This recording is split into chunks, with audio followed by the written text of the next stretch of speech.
Nalunod sa ilog ang isang dalagita sa Pangasinan habang sinasagip ang kanyang 12 anyos na kapatid.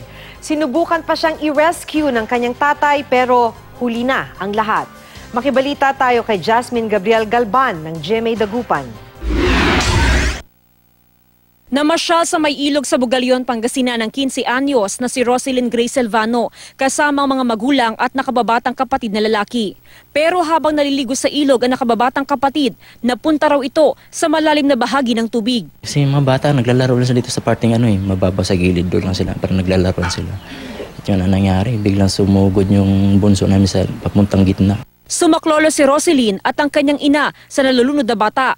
Nasagip ang 12 anyos na bata, pero sa kasawiang palad, si Roselyn naman ang tuluyang nalunod. Ganun niya kamahal po yung kapatid niya. Mahal na mahal po niya. Pero sabi ko, Diyos ko, sana ako na lang po talaga kasi sa aming tatlo, mas makabuluhan ang buhay ng anak ko. Sinubukang i-rescue ng tatay ang kanyang anak, pero hindi na niya ito nakita. Kung nabigla din ako, kailangan kong tulungan kagad sila.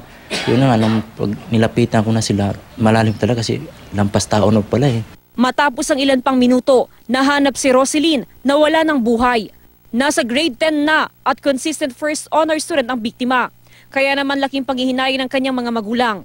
Pwede namang maligo sa naturang bahagi ng ilog, pero paalala ng mga otoridad, bantayang mabuti ang mga bata, lalo na kung hindi marunong lumangoy ang mga ito.